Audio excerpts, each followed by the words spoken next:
अस्सलाम वालेकुम guys. Start करते हैं आज का सेशन। कल हमने जॉइंस देखे थे, आज भी हम जॉइंस को कंटिन्यू करेंगे। 3 मज़ीद एक्सरसाइज करेंगे जॉइंस के साथ। उसके बाद कनकैटिनेशन देखेंगे थोड़ी सी कि कनकैटिनेशन किस तरीके से होती है। दो कॉलम्स अगर आपने ज्वाइन करने हो, उन दो कॉलम्स को ज्वाइन किस तरीके से करते हैं। और थोड़ा सा डेट ट्रंकेट के फंक्शन को देखेंगे। अभी तक हमने कंप्लीट डेट्स देखी थी। अब अगर हमें सिर्फ मंथ्स का डाटा चाहिए हो सारे, या हमें सिर्फ ईयर्स का डाटा चाहिए हो, तो वो किस तरीके से निकालते हैं। तो आज से थोड़ा advance type of SQL start करते हैं। तो सबसे पहले जॉइंस को ही कंटिन्यू करते हैं। कल हमने एक बहुत लंबी सी जॉइन की क्यूरी बनाई थी for getting the data for invoice. So आज छोटी छोटी 3-4 क्यूरीज और देखते हैं जिसमें कॉन्सेप्ट्स को क्लियर करने की कोशिश करेंगे। तो सबसे पहले अब हमसे सवाल पूछा जा रहा है, gate the top 5 performing product lines of the company. ठीक है, अब थोड़ा सवाल को समझने की कोशिश करते हैं। कह क्या रहा है वो, कह रहा है कि टॉप 5 यानी टॉप की 5 प्रोडक्ट लाइंस निकालनी है, परफॉर्मिंग प्रोडक्ट लाइंस। अब परफॉर्मिंग प्रोडक्ट लाइन से क्या मुराद हो सकती है? परफॉर्मिंग प्रोडक्ट लाइन से यहाँ पे मुराद हो सकती है कि हमें वो प्रोडक्ट लाइंस निकाल के देनी है जिनकी सबसे ज़्यादा सेल्स आ रही हूँ। ठीक, तो अब ये डाटा कहाँ से निकलेगा?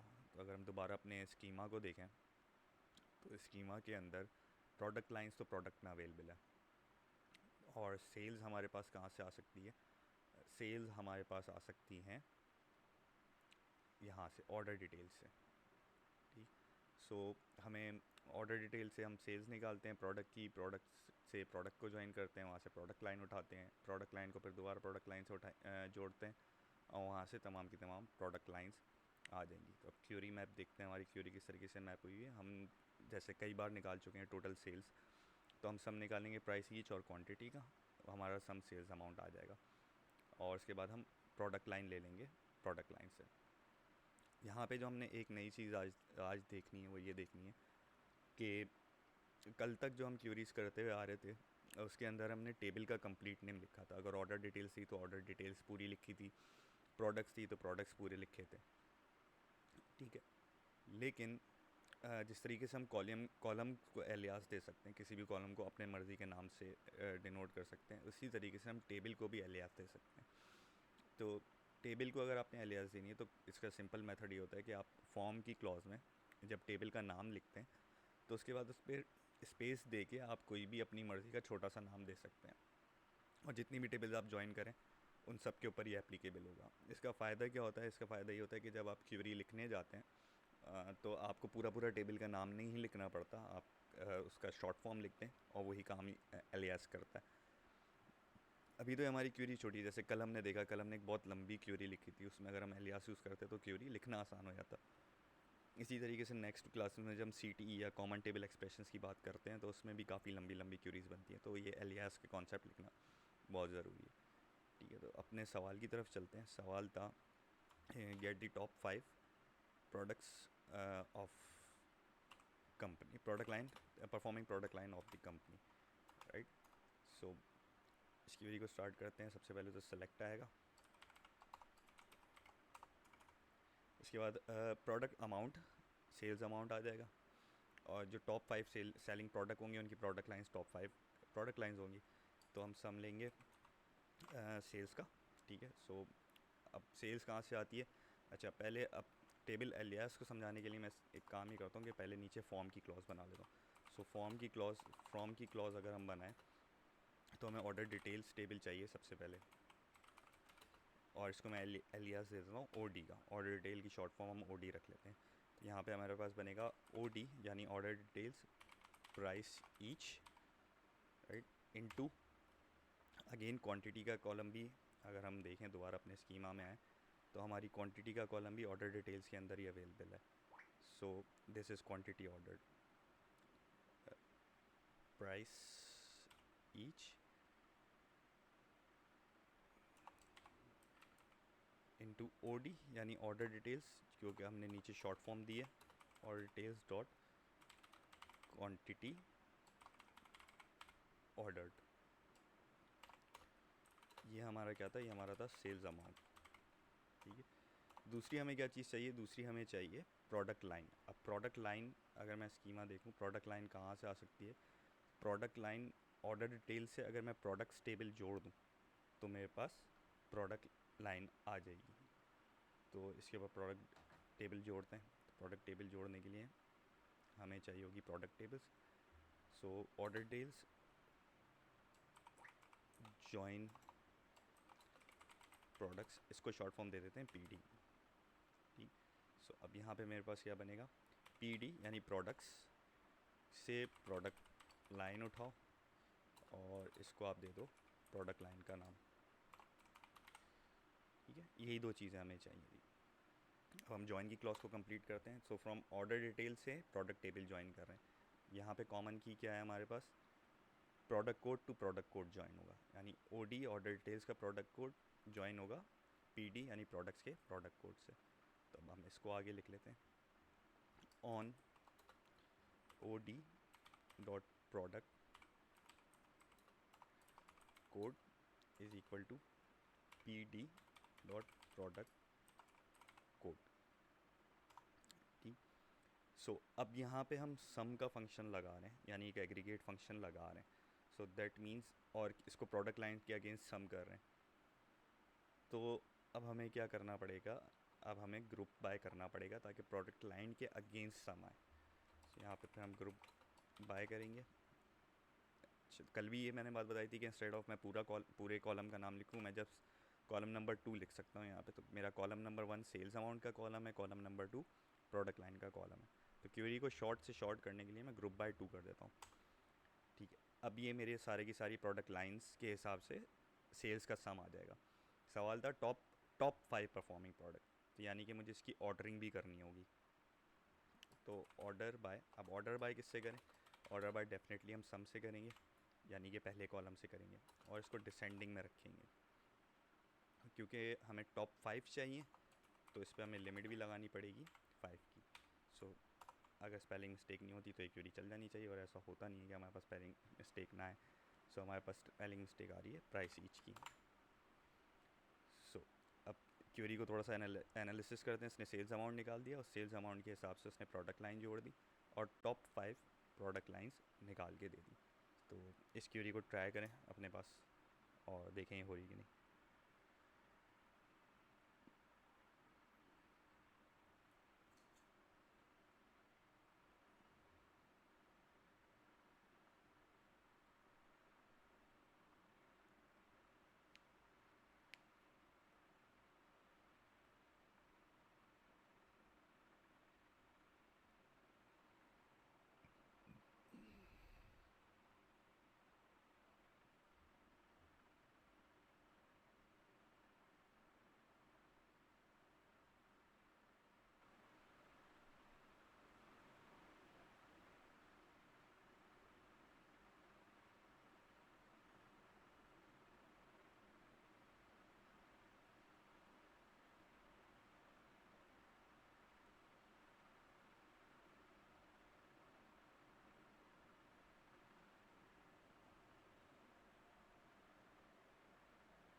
जी, हमने ओडी जो है टेबल को नाम दे दिया, ऑर्डर डिटेल्स टेबल है, इसको ओडी हमने शॉर्ट नाम दे दिया ताकि हमारी क्वेरी छोटी हो जाए। तो अगर मैं ओडी नहीं लिखता तो मुझे हर जगह ऑर्डर डिटेल्स लिखना पड़ता। सो अगर मैं ये ओडी हटा के करूँ, हाँ, तो अगर मैं ओडी हटा के करके दूँ तो मैं यहाँ पे कंप्लीट मुझे लिखना पड़ जाएगा ऑर्डर डिटेल्स हर जगह, जहाँ जहाँ मैं ओडी से कॉलम उठा रहा हूँ वहाँ वहाँ मुझे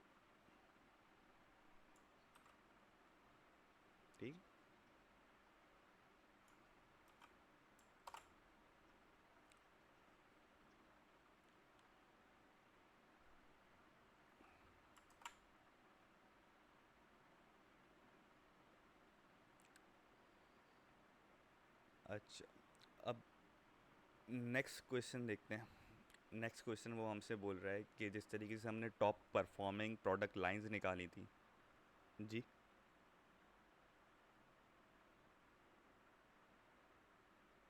ठीक। तो जिस तरीके से हमने टॉप 5 परफॉर्मिंग प्रोडक्ट लाइंस निकाली थी, अब हमें बोला है टॉप 3 परफॉर्मिंग सेल्स रिप्रेजेंटेटिव निकालो। यानी वो सेल रिप्रेजेंटेटिव जिन्होंने सबसे ज़्यादा सेल्स की है, टॉप 3। अगेन अब हम स्कीमा को देखें अगर, तो सेल्स मेरे पास डेफिनेटली ऑर्डर डिटेल्स से आ रही हैं। ऑर्डर डिटेल्स से मेरे पास सेल्स आ रही हैं, और मैं इसमें कौन सी टेबल जोड़ूं कि मेरे पास जो है वो सेल्स रिप्रेजेंटेटिव आ जाए। ठीक है। So order detail, order number आ रहा है, उसके बाद ऑर्डर्स टेबल के अंदर मेरे पास कस्टमर नंबर आ रहा है।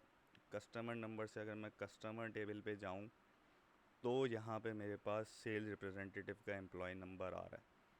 और अगर मुझे इसका नाम चाहिए तो डेफिनेटली मुझे एम्प्लॉय टेबल में जाना पड़ेगा।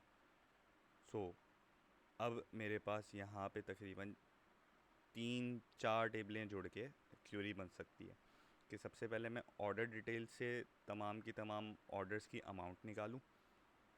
उसके बाद मैं निकालूं किन किन कस्टमर्स के वो ऑर्डर हैं, ऑर्डर से फिर मैं जाऊं कस्टमर टेबल में और यहाँ से देखूं कि उन कस्टमर्स को कौन कौन से सेल्स रिप्रेजेंटेटिव केटर करते हैं, और फिर जो सेल्स रिप्रेजेंटेटिव आए उनका मैं नाम निकाल लूँ एम्प्लॉय टेबल से। तो अब इसको इसी तरीके से मैप आउट करते हैं और स्टार्ट करते हैं। पहले मैं ज़रा क्वेश्चन कॉपी कर लूँ ताकि आप लोगों को याद रहे कि हमारा क्वेश्चन क्या था। हमारा क्वेश्चन था what is the name of top 3 performing sales rep. ठीक। मैं यहाँ पे स्कीमा बराबर में ले रहा हूँ हम, ताकि हम साथ साथ देख सकें। सबसे पहले हमने क्या कहा, सबसे पहले हमने कहा कि सबसे पहले तो अमाउंट निकाल लेते हैं ना कि सेल्स की अमाउंट कितनी है। तो सम अगेन ओ डी डॉट, अब वही क्योंकि कन्फ्यूजन ना हो तो इसलिए मैं पहले फ्रॉम की क्लॉज बना रहा हूँ नीचे। फ्रॉम सबसे पहली टेबल है मेरी ऑर्डर डिटेल्स, इसको मैंने नाम दे दिया ओ डी का। तो सबसे पहले अमाउंट निकालते हैं सेल्स का, प्राइस ईच। ये तो हमने अब इतनी बार निकाल लिया है कि याद हो गया होगा। So O D dot quantity ordered as sales amount from order details.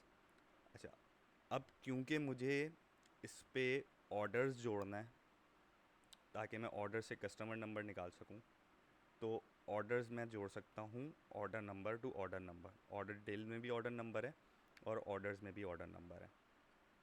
तो जस्ट फॉर एक्सप्लेनिंग मैं ये दो कॉलम भी लेता हूँ। ठीक है, फाइनल क्यूरी में हम ये दो कॉलम हटा देंगे। सो ऑर्डर डिटेल से मैंने ले लिया ऑर्डर नंबर, और इसको मैंने नाम दे दिया ऑर्डर्स टेबल का ऑर्डर नंबर है ये। ठीक है। उसके बाद मैंने ऑर्डर डिटेल्स टेबल से ऑर्डर नंबर लेना है। Oh sorry, order details table से तो मैंने ले लिया, ऑर्डर टेबल से ऑर्डर नंबर लेना है। तो मुझे इस पर ऑर्डर्स टेबल ज्वाइन करनी पड़ेगी, लाजमी सी बात है। तो मैंने लिखा ज्वाइन ऑर्डर्स। अब क्योंकि मैं O D already order detail को देख चुका हूँ तो मैं इसको ओ एस दे देता हूँ। ठीक है। तो मैंने कहा मुझे ओ एस यानी ऑर्डर्स का भी ऑर्डर नंबर निकाल के दो ज़रा। ठीक है, ये हो गया ऑर्डर्स टेबल का ऑर्डर नंबर, और ऊपर वाला था हमारा ऑर्डर डिटेल्स टेबल का ऑर्डर नंबर। तो सिर्फ पहले इतनी क्यूरी रन करके देखते हैं हमारे पास क्या आ रहा है। तो डेफिनेटली मुझे यहाँ पे कॉमन कॉलम देने पड़ेंगे। तो ऑर्डर डिटेल्स का ऑर्डर नंबर कॉमन कॉलम है और ये जाके जुड़ जाए ऑर्डर्स के ऑर्डर नंबर से। ठीक। अब ये अगर निकाल के देखें, अच्छा जी क्या आ गया अब हमारे पास एरर्स। डेफिनेटली स्पेलिंग का ये एरर होगा। अगेन मेरी स्पेलिंग्स बहुत वीक हैं, मुझे अब ऐसा लग रहा है। अच्छा अच्छा, सही सही। अब क्योंकि हमने एग्रीगेट फंक्शन लगाया था, हम ग्रुपिंग करना भूल गए, तो इसको ग्रुपिंग कर देते हैं कॉलम नंबर 2 और कॉलम नंबर 3 से, बिकॉज कॉलम नंबर 1 पे तो ऑलरेडी एग्रीगेट फंक्शन आ रहा है। अब रन करके देखते हैं अब क्या मसला आ गया।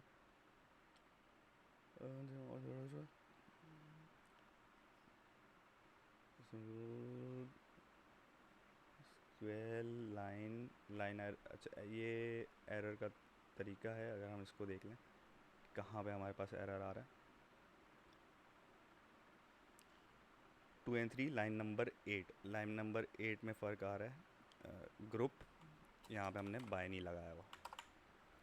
सो अब क्या हुआ, इसने हर ऑर्डर की सेल्स अमाउंट निकाल दिया, ऑर्डर डिटेल से ऑर्डर नंबर दे दिया, ऑर्डर टेबल से ऑर्डर नंबर उठाया, दोनों को मैच कर दिया। ठीक, और ऑर्डर टेबल से अगली चीज़ मुझे क्या चाहिए थी जोड़ने के लिए कस्टमर टेबल को। अगर अगेन हम दोबारा अपने स्कीमा पे आ जाएं, सो ऑर्डर टेबल से मैं कस्टमर नंबर निकालूंगा। तो orders dot customer number S, अब ये क्या ऑर्डर्स का कस्टमर नंबर है। इसको रन करके देखते हैं। अगेन मुझे क्योंकि मैंने एग्रीगेट लगाया हुआ तो यहाँ पे मुझे फोर्थ कॉलम से भी ग्रुपिंग करनी पड़ेगी। सो अब मेरे पास क्या क्या आ गया, अब मेरे पास सेल्स अमाउंट आ गया, ऑर्डर डिटेल्स का ऑर्डर नंबर आ गया, इसके साथ हमने ऑर्डर्स टेबल जोड़ी, वहाँ से हमने ऑर्डर्स टेबल का कस्टमर नंबर निकाल लिया।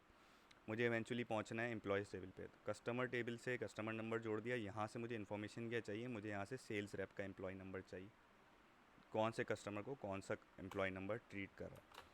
सो अब मैं यहाँ पे ऑर्डर टेबल से sales rep employee number as sales man number, ये मैंने निकाल लिया। अब अगेन मुझे यहाँ पे ग्रुपिंग करनी होगी। अब हमारे पास कोई एरर आ गया है। अब हमारे पास क्या एरर आया है ये हम देखते हैं। O S sales rep employee number as salesman number, spelling तो हमें सही लग रही है। अच्छा, सेल्स रैप एम्प्लॉय नंबर वो कह रहा है फील्ड में नहीं है, इधर ऑर्डर टेबल पे। ठीक है, तो ऑर्डर टेबल में डेफिनेटली वो फील्ड के अंदर नहीं है। हमसे गलती क्या हुई है, हमसे गलती हुई है कस्टमर टेबल के अंदर है सेल्स रैप एम्प्लॉय नंबर, तो हमें नई टेबल जोड़नी पड़ेगी यहाँ पे कस्टमर्स। तो मैं इसको नाम दे देता हूँ CX, फिर मैं दोबारा ज्वाइन करता हूँ ऑर्डर्स के साथ, क्योंकि ऑर्डर पहले ही लिखा हुआ है, मुझे दोबारा लिखने की ज़रूरत नहीं है। ऑर्डर टेबल के साथ ज्वाइन कर दो कस्टमर्स टेबल, इसको नाम देते हैं CX का, on OS dot customer number is equal to CX dot customer number के। अब हमारे पास एरर नहीं आना चाहिए। सो हमारे पास अब एरर नहीं आया। अब देखते हैं हमारा डाटा सेट क्या बना। सो अब हमारे डाटा सेट में सेल्स अमाउंट भी है, ऑर्डर डिटेल्स का ऑर्डर नंबर आ गया, उसके बाद कस्टमर आ गया, उसके बाद सेल्समैन का नंबर आ गया कि कौन से सेल्समैन ने इसको ट्रीट किया। आखिरी चीज़ हमारे पास क्या रह गई, इस सेल्समैन का नाम क्या है जो कि हमें निकालना है। सेल्समैन का नाम कहाँ से निकलेगा, एम्प्लॉयज़ टेबल से, तो इसको हम शॉर्ट फॉर्म EM की देते हैं। एम्प्लॉयज़ से मुझे चाहिए first name as first name, और मुझे एम्प्लॉय से चाहिए last name as last name. Again grouping करनी पड़ेगी हमें 6 और 7 से। अब हमने यहाँ पे एम्प्लॉय टेबल नहीं जोड़ी हुई, तो कस्टमर टेबल से एम्प्लॉय टेबल जोड़नी है। कस्टमर टेबल पहले से लिखी हुई है, सीधा सीधा एम्प्लॉय टेबल जोड़ते हैं। Join on join employees EM on CX, यानी कस्टमर टेबल का सेल्स रैप एम्प्लॉय नंबर बराबर हो एम्प्लॉय टेबल के एम्प्लॉय नंबर के। आई होप अब कोई स्पेलिंग मिस्टेक नहीं है। इसको रन करके देखते हैं, नहीं है। EM फर्स्ट नेम है, क्यों नहीं है, ऐसा हो ही नहीं सकता हमारे पास स्पेलिंग मिस्टेक ना आ रही। सो अब मेरे पास डाटा कंप्लीट हो गया। ठीक है, मेरे पास सेल्समैन भी आ गया, फर्स्ट नेम भी आ गया, लास्ट नेम भी आ गया, और यही चीज़ें हमें चाहिए थी।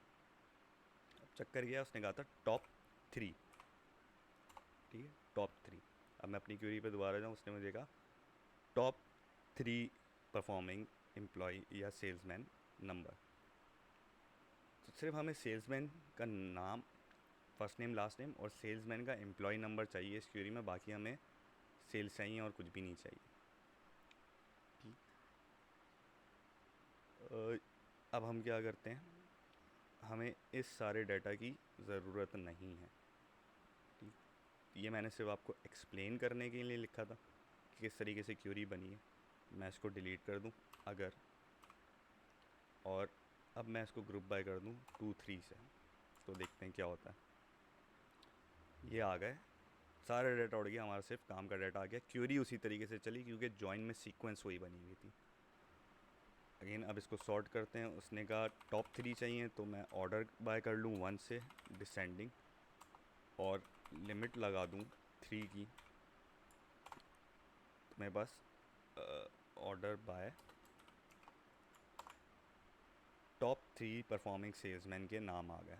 ठीक है, ये टॉप 3 परफॉर्मिंग सेल्समैन है जिन्होंने अभी तक सेल्स करी है। तो इस तरीके से जॉइन की कंडीशन बड़ी कॉम्प्लेक्स है, उसके अलावा ये क्वेरी बहुत सिंपल है। आगे चल के हम देख रहे होंगे कि कॉमन टेबल एक्सप्रेशन से भी इसको और सिंपल किस तरीके से कर सकते हैं। फ़िलहाल इसको ट्राई करके देखें।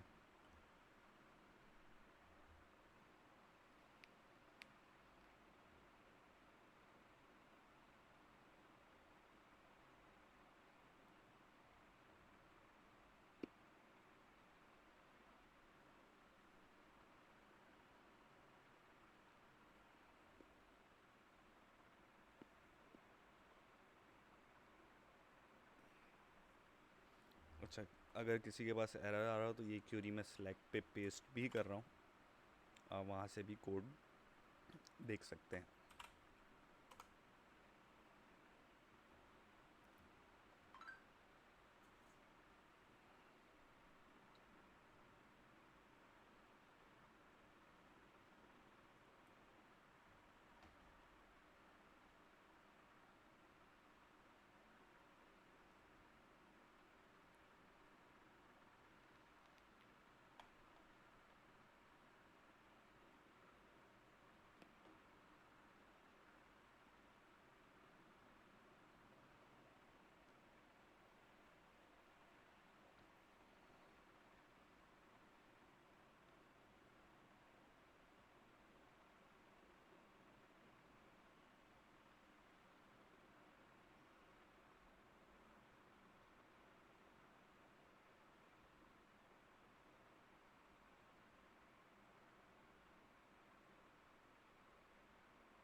चलें आगे चलते हैं, लास्ट जॉइन की लास्ट क्वेरी देखते हैं। इसमें वो हमसे कह रहा है which country has the most customer base, यानी किस कंट्री के अंदर सबसे ज़्यादा कस्टमर बेस लोकेटेड है, किस कंट्री के कस्टमर सबसे ज़्यादा हैं। अब दोबारा स्कीमा को देखते हैं कि ये इन्फॉर्मेशन हमें कहाँ से मिल सकती है। तो कस्टमर टेबल से हमारे पास कस्टमर आ रहा है, लेकिन यहाँ पे हमारे पास लोकेशन नहीं है कि किस लोकेशन का कस्टमर है। लोकेशन हमें मिल जाएगी एम्प्लॉयज़ टेबल में है लोकेशन, नहीं हमारे पास एम्प्लॉयज़ टेबल में भी लोकेशन नहीं है। कस्टमर्स में कंट्री आ रही है, यस कस्टमर में कंट्री आ रही है, हम यहाँ से सिंपली यहाँ से भी निकाल सकते हैं। सपोज़ अगर कस्टमर में कंट्री नहीं होती तो हमारे पास ऑफिस में लोकेशन ऑफिस टेबल के अंदर लोकेटेड है, ठीक है। तो अगर इसको लंबा चौड़ा तरीके से अगर ज्वाइन सीखते हैं, अगर ज्वाइन करें तो हम तीनों टेबल्स को ज्वाइन कर सकते हैं। Otherwise you are absolutely right कि आपके पास कस्टमर टेबल में कंट्री आ रही है। लेट्स सी, ज्वाइन करके देखते हैं क्या होता है, क्योंकि हम ज्वाइन सीख रहे हैं तो करके देख लेते हैं।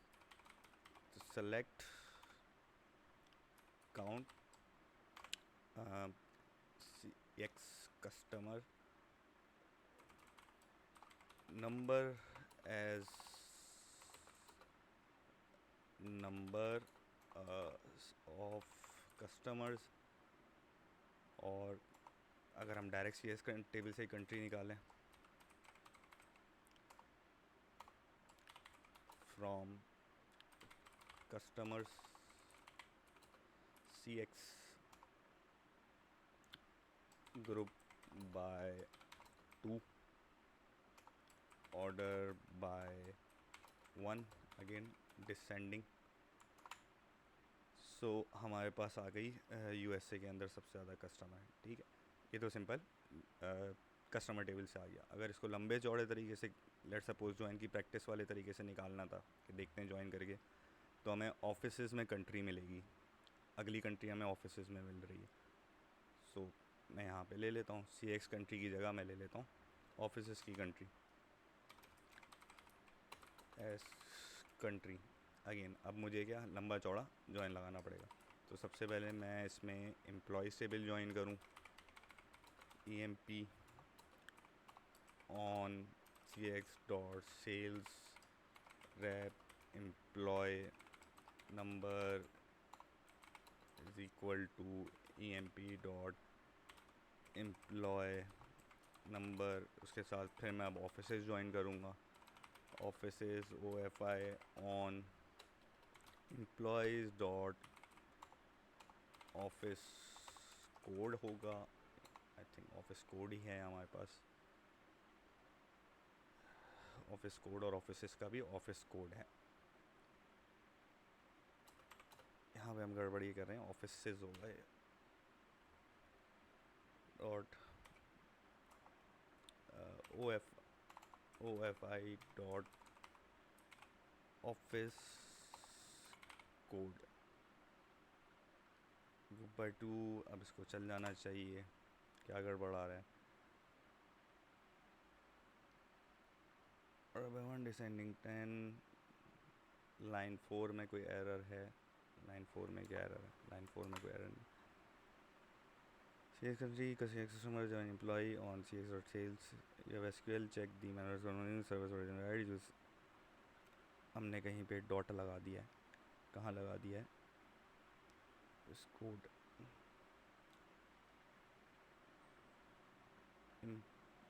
Offices sales E M P office code. Employee में ऑफिस कोड नहीं आ रहा क्या, let's check. Employees column employee में ऑफिस कोड है, यहाँ पे क्यों एरर दे रहा है, ये ऑन से पहले डॉट लगा हुआ है, इतना सा एरर था। O F I dot office coder E M P dot employee number E M P dot employee number, या सो अब मेरे पास यूएसए पे। सो इन दोनों क्यूरी में फ़र्क क्या हुआ, जब हम कस्टमर से निकाल रहे हैं तो तमाम के तमाम कस्टमर्स आ गए। जब हम ऑफिस टेबल से एम्प्लॉय टेबल के थ्रू निकाल रहे हैं तो सिर्फ वो कस्टमर्स आ रहे हैं जिन्होंने कोई सेल्स करी है या जिनको किसी ना किसी सेल्स रिप्रेजेंटेटिव ने ट्रीट किया है।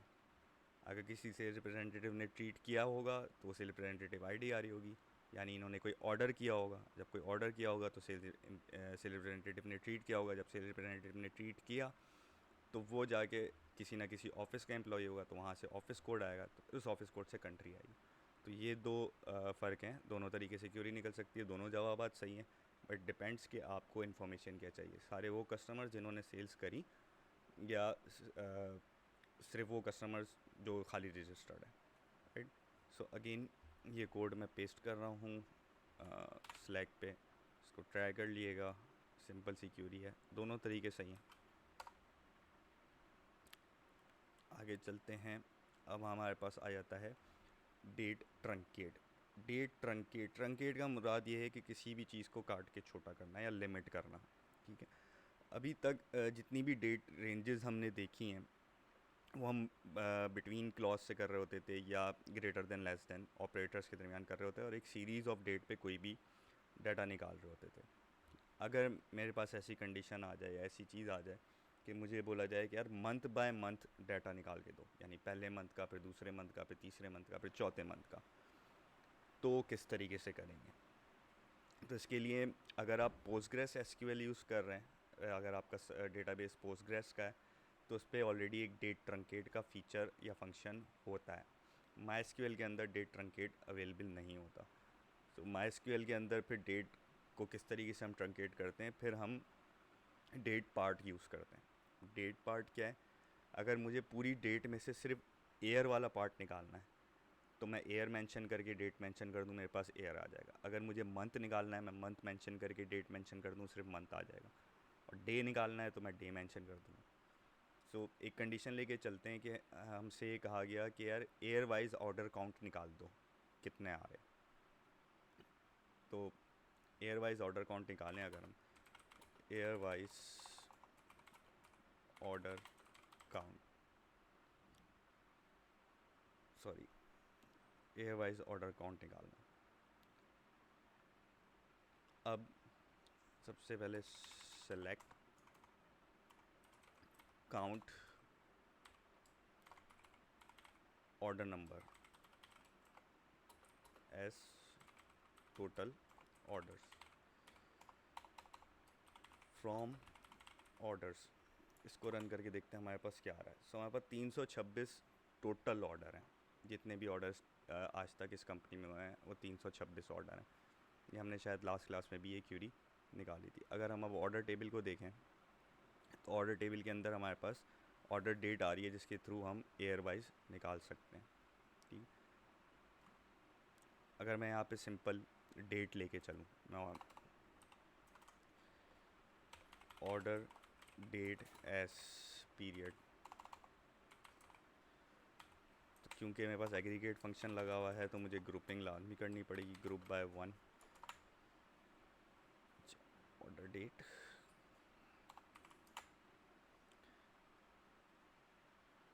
Count order number, order date as period, total order, can't group total orders. अब यहाँ पे ये ग्रुप बाय 2 होगा, 1 पे तो हमारे पास ऑलरेडी एग्रीगेट फंक्शन आ रहा है।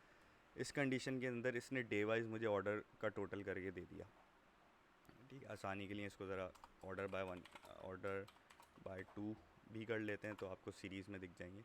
सो 6 तारीख, 9 तारीख, 10 तारीख, 29 तारीख, हर दिन का इसने मुझे ऑर्डर, मुझे ये नहीं चाहिए, मुझे एयर वाइज ऑर्डर चाहिए, ठीक है। तो मैं ऑर्डर डेट से पहले सिर्फ एयर लिखूँ और इसको क्लोज़ आउट कर दूँ। अब ये मुझे एयर वाइज ऑर्डर दे रहा है कि 2003 में कितने ऑर्डर थे, 2004 में कितने ऑर्डर थे, 2005 में कितने ऑर्डर थे, ठीक। अब मुझसे कहा जाए कि यार इसको मंथ वाइज भी निकाल दो, तो मैं इसको मंथ वाइज भी निकाल सकता हूँ। मैं इसको कॉपी करता हूँ और इसको यहाँ पे पेस्ट कर देता हूँ और एयर की जगह लिख देता हूँ मंथ। क्योंकि एग्रीगेट फंक्शन लगा हुआ है तो मुझे इसको ग्रुप बाय भी करना पड़ेगा। अब क्या हुआ, ग्रुप बाय 2 3, आज क्योंकि पीरियड है तो इसको सेम कॉलम नेम हो गया, इसको मंथ कर देते हैं। भी एरर देगा।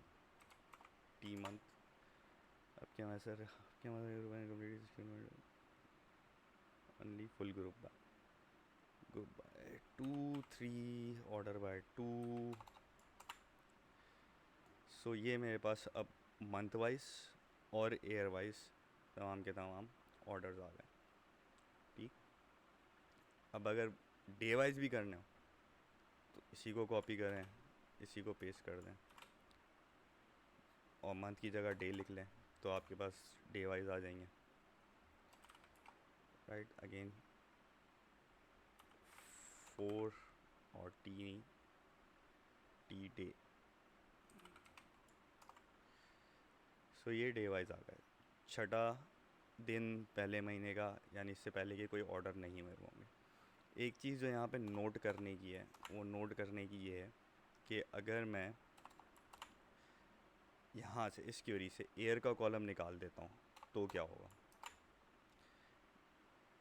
ठीक है, अब इसने तमाम के तमाम सालों का पहले महीने का टोटल दे दिया, यानी 2003 पहला महीना टोटल, 2004 पहला महीना टोटल, 2005 पहला महीना टोटल, इसी तरीके से दूसरा महीना, तीसरा महीना, चौथा महीना, पाँचवा महीना।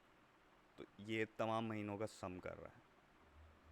तो अगर आपको डिफरेंट मतलब सेपरेटली हर साल का अलग अलग निकालना है तो ये बात आपने जहन में रखनी है कि आपने इसके साथ एयर लाजमी लेना पड़ेगा, वरना ये आपको नहीं निकाल के देगा। Year order number as sorry order date as T year group by 2 3।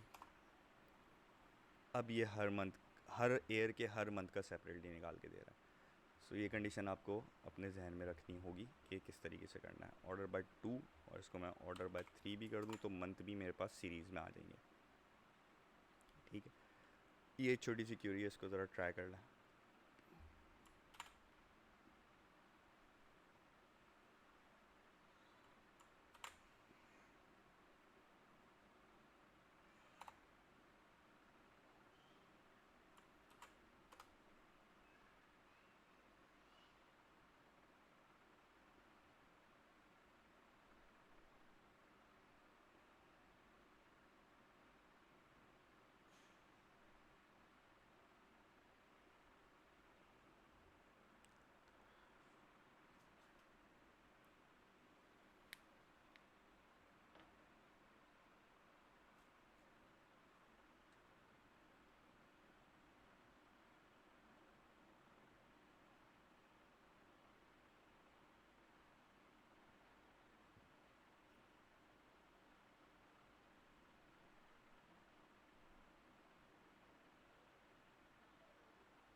अच्छा, इसी से रिलेटेड एक और टास्क करते हैं। टास्क ये to get the monthly cash inflow of the company for year 2003। Cash inflow से यहाँ पे क्या मुराद है, कंपनी में कितना कैश एंटर हो रहा है साल 2003 में। कैश इनफ्लो कंपनी के अंदर कहाँ से होगा? कैश इनफ्लो कंपनी के अंदर ज़ाहिर सी बात है सिर्फ सेल्स हो रही है, तो सेल्स एक ऐसा तरीका है जिससे कैश इनफ्लो होगा। तो हमें 2003 की मंथली सेल्स की पेमेंट निकालनी है। ठीक है, अब एक तो सेल्स हो गई, अब क्या उसकी पेमेंट आ रही है नहीं आ रही, ये हमें कहाँ से पता चलेगा? ये हमें पेमेंट टेबल से पता चलेगा। सो मंथली कैश इनफ्लो निकालने के लिए अगर मैं पेमेंट अमाउंट का सम कर लूँ मंथली लेवल के ऊपर तो मुझे कंपनी का मंथली कैश इनफ्लो पता चल जाएगा कि कितना है। तो इसको करके देखते हैं। सेलेक्ट 2003 का निकालना था तो इसलिए मुझे एयर लाजमी लेना पड़ेगा। Year payment date as T year, उसके बाद month payment date as T month, और उसके बाद अमाउंट का sum as inflow from payments, right.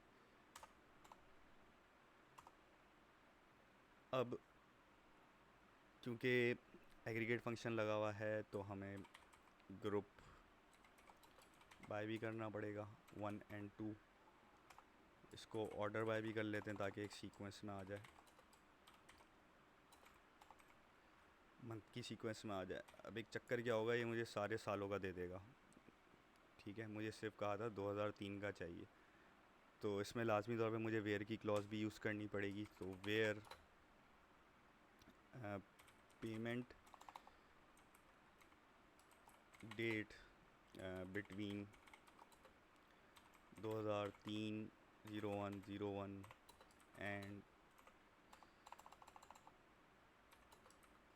And 2003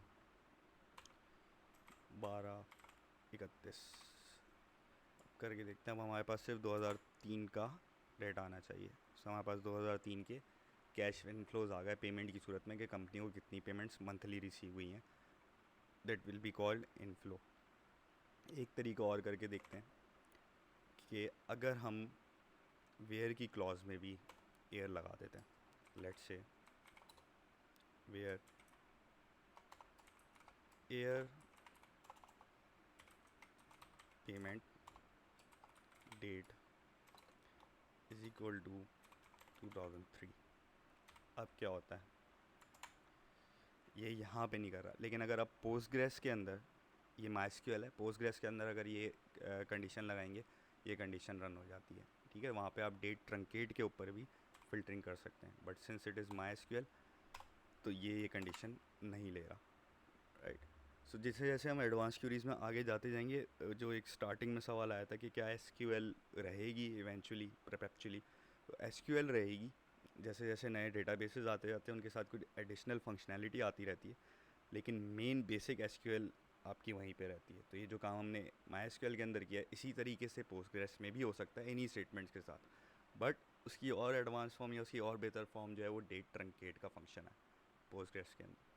सो इसको ट्राई कर लें, फिर आज की लास्ट टॉपिक की तरफ चलेंगे। इसको थोड़ा लाइट इसलिए लेके चल रहा हूँ कि आप लोगों को जॉइंस की प्रैक्टिस का टाइम दोबारा आज के लिए मिल जाए, इसमें कुछ कन्फ्यूजन हो तो कर सकें, क्योंकि इसके बाद फिर कॉमन टेबल एक्सप्रेशंस में जॉइन ही जॉइन है।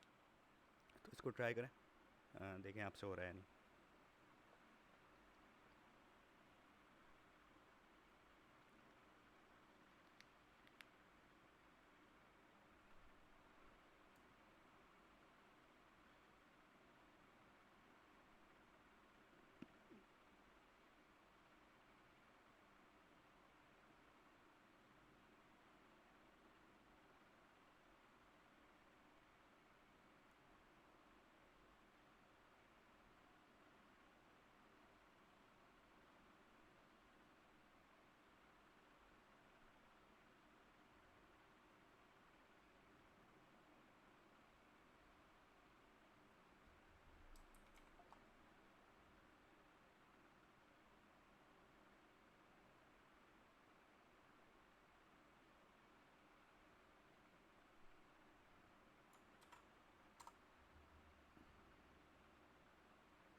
राइट। आगे चलते हैं। आगे एक छोटा सा टॉपिक और देखते हैं, जो कि कहलाता है कॉन्कैटिनेशन। कॉन्कैटिनेशन ज़्यादातर स्ट्रिंग ऑपरेटर्स के अंदर यूज़ होता है। ठीक है, कॉन्कैटिनेशन करता है क्या है, कोई भी दो कॉलम की वैल्यूज़ मिला के और उसको एक स्ट्रिंग बना देता है। ठीक है, और इसको लिखने का तरीका है कॉन्कैट का। ठीक है, सो हम यही क्यूरी देखते हैं हमारी जो थी लास्ट। मैं वही क्यूरी दोबारा कॉपी पेस्ट कर रहा हूँ कॉन्कैट समझाने के लिए। तो इसके अंदर हमारे पास 2003 और पहला महीना आ रहा था। अब ये दो कॉलम्स आ रहे हैं, ईयर अलग लिखा हुआ है, मंथ अलग लिखा हुआ है। अब मैं अगर चाहूँ कि यार मंथ और ईयर एक ही कॉलम के अंदर आ जाएं, तो वो मैं कॉन्कैट से कर सकता हूँ। कॉन्कैट ये ऐसे यूज़ होता है। सो आप लिखते हैं कॉन्कैट। कॉन्कैट के अंदर आपको पहला पार्ट क्या शो करना है। ठीक है, मैंने कहा यार पहले मुझे चाहिए मंथ, लेट सपोज। तो मैं यहाँ से मंथ कॉपी करूँ, इसको पेस्ट कर दूँ। मैंने कहा दूसरा पार्ट मुझे चाहिए एयर का। इसको मैंने एयर कॉपी किया, कॉमा दिया, एयर लिख दिया, और इसको मैंने नाम दे दिया पीरियड का। ठीक है, अगेन क्योंकि ग्रुप बाय लगा हुआ है तो हमें, सॉरी एग्रीगेट फंक्शन लगा हुआ है तो मुझे ग्रुप बाय लगाना पड़ेगा। सो अब मैं अगर यहाँ पे देखूँ तो इसने किया क्या, मुझे मंथ और ईयर्स मिला के दे दिए। पहला महीना 2003, दूसरा महीना 2003, 4, 5, 6, 7, 8, 9, 10, 11, 12। लेकिन ये बहुत ज़्यादा कोलूडेड हो गया, बहुत ज़्यादा घिचपिच हो गया, समझ नहीं आ रहा। मैं चाहता हूँ इन दोनों के दरमियान डैश भी आ जाए। सो अगर आपने कंकैटिनेशन, अब इसमें आप जितनी मर्जी चाहे कॉलम्स जोड़ सकते हैं, जितनी मर्जी चाहे कॉलम्स को कंकैटिनेट कर सकते हैं। क्योंकि मुझे इसमें बीच में एक स्ट्रिंग देना है तो मैं कुछ भी नहीं करूँगा, मैं एक कोटेशन मार्क के साथ जो भी चीज़ मुझे यहाँ पे लिखनी है, जो भी सिंबल मुझे देना है, मैं वो लिखूँ कोटेशन मार्क के साथ, दोबारा कॉलम दूँ, तीसरा कॉलम लिख दूँ। अब मैं करके देखूँ, अब मेरे पास ये डैश भी शो होने लगेगा।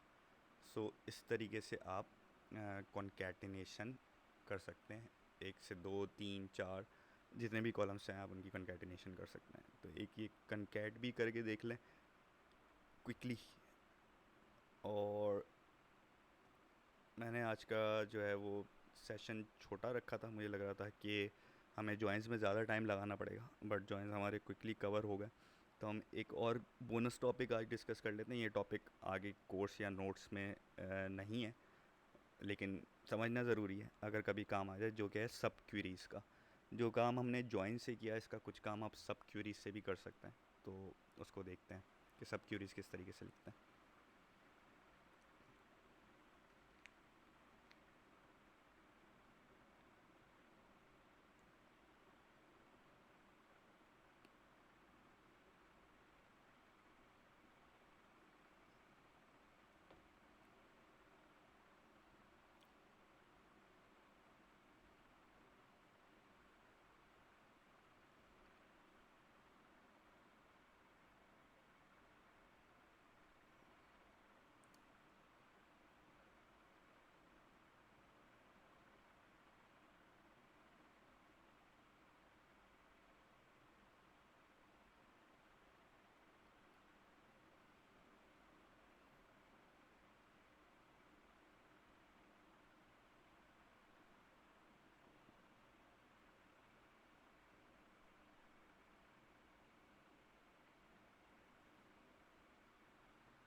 सब क्यूरी को देखते हैं। सब क्यूरी का पहले कॉन्सेप्ट समझने की कोशिश करते हैं कि कॉन्सेप्ट है क्या।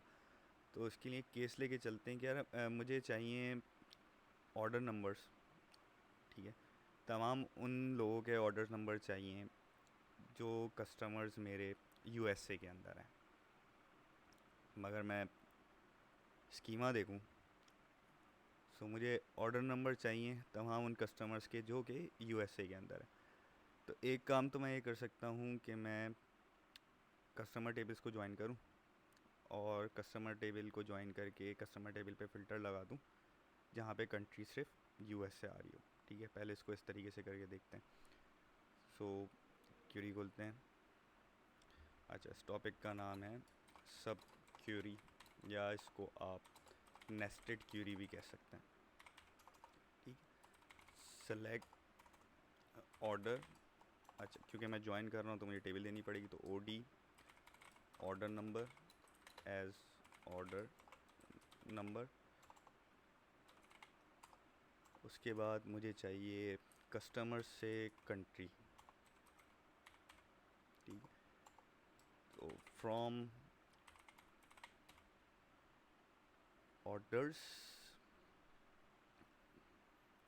ओ D join customers C X on common column मेरा था कस्टमर नंबर का, तो O D dot customer number बराबर हो कस्टमर टेबल में भी ये कस्टमर नंबर के नाम से ही आ रहा होगा, यस। तो सी एक्स डॉट कस्टमर नंबर, ठीक है। इसको रन करके देखें अगर क्या एरर आ रहा है। कस्टमर्स टेबल हमारे पास नहीं है, सो इट इज़ कस्टमर्स। सो मेरे पास सारे कंट्रीज़ और उनके कस्टमर आ गए सारे, ठीक है। मैंने मेरी कंडीशन क्या थी कि मुझे सिर्फ और सिर्फ यूएसए के कस्टमर चाहिए थे। So where C X dot country is equal to USA. ये मेरे पास यूएसए के तमाम कस्टमर आ गए। एक तरीका तो ये है यूएसए के सारे कस्टमर निकालने का। अच्छा, ये क्यूरी अगर मैं बिल्कुल बॉटम में देखूं, सो ये क्यूरी मेरे पास 0095 सेकेंड के अंदर रन हो गई, ठीक है। तो जब भी हम ज्वाइन यूज़ कर रहे होते हैं, और क्योंकि ये तो अभी हमारे लोकल सर्वर पे चल रहा है, तो हमें इतनी ज़्यादा परवाह नहीं है कि ये कितना टाइम ले रही है या कितनी देर में लोड हो रही है।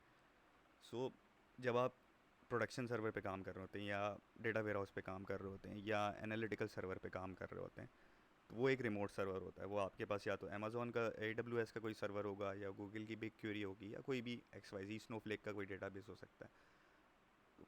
तो आप उसकी एक कॉस्ट होती है, ठीक है। और वो कॉस्ट किस तरीके से कैलकुलेट होती है?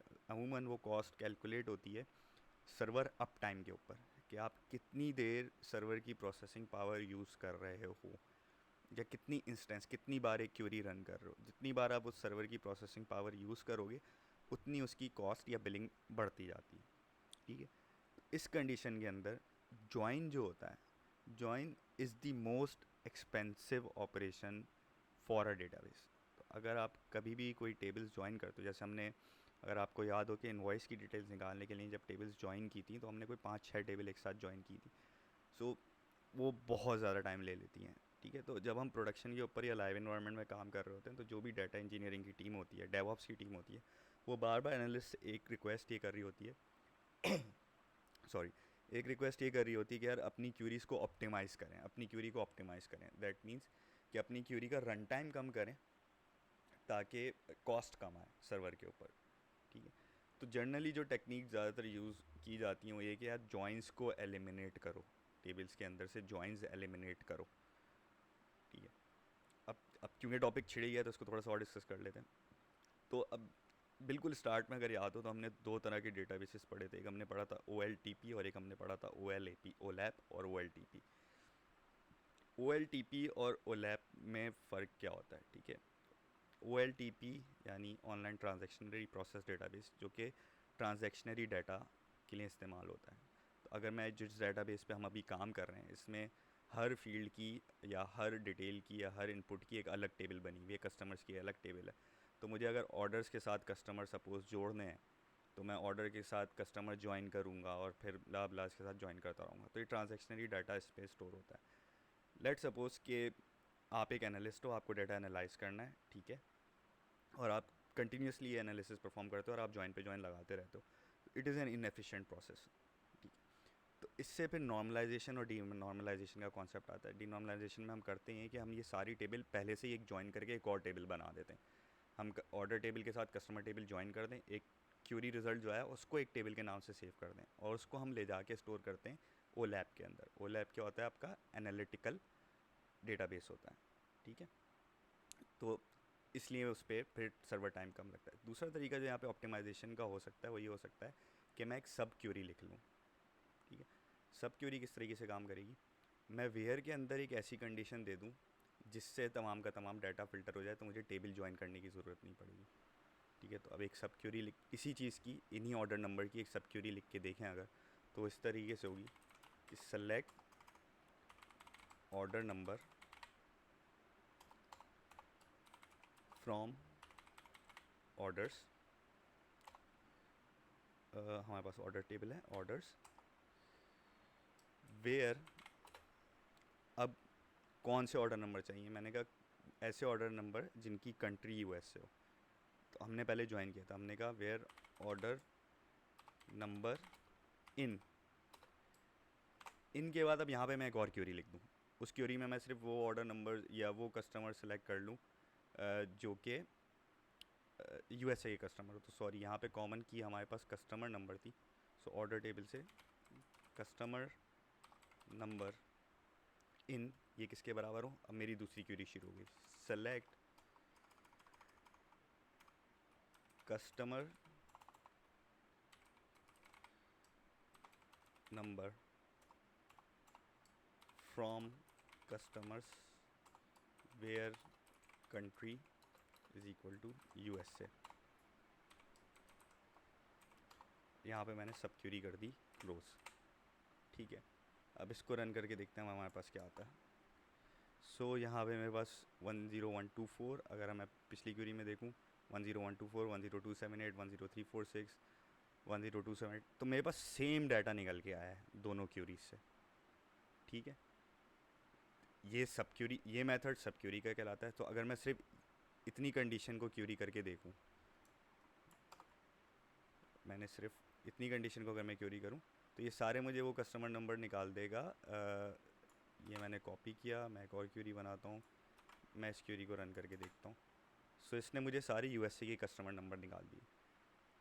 ये वाली क्यूरी कर क्या रही है? ये इस क्यूरी के रिज़ल्ट को अपने पास यहाँ पे सेलेक्ट करके ला रही है, सेव कर रही है, और फिर ऑर्डर टेबल के कस्टमर नंबर से मैच कर रही है। So this method is called सब क्यूरी। अब इसको करने का फ़ायदा क्या हुआ? ठीक है, यही क्यूरी मैं दोबारा रन करता हूँ। सो ये क्यूरी मेरे पास रन हो रही है 0.0011 सेकेंड के अंदर, और जॉइन वाली जो मेरी क्यूरी थी, अगर मैं जॉइन वाली क्यूरी रन करूं, ये वाली क्यूरी मेरी रन हो रही है 0.0012 सेकेंड के अंदर, राइट। क्योंकि हम लोकल सर्वर पे काम कर रहे हैं इसलिए हमारे पास इतना ज़्यादा फ़र्क नहीं आ रहा टाइम का, but this micro second counts a lot.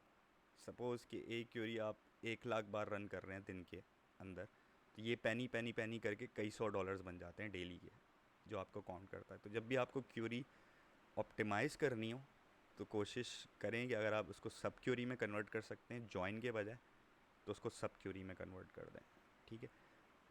इस टॉपिक आज के लिए लास्ट थोड़ा लाइट रखेंगे आज, फिर कल के सेशन में सीटीई को देख लेंगे थोड़ा सा और, कि कॉमन टेबल एक्सप्रेशन किस तरीके से काम करती हैं। तो इसमें कोई सवाल है तो प्लीज़ अभी डिस्कस कर लें, वरना ट्राई कर लें इस क्यूरी को। ये मैं पेस्ट भी कर रहा हूँ, और 840 के ऊपर अगर कोई सवाल नहीं आया आप लोगों का, तो 840 पे हम आज का सेशन क्लोज़ करेंगे।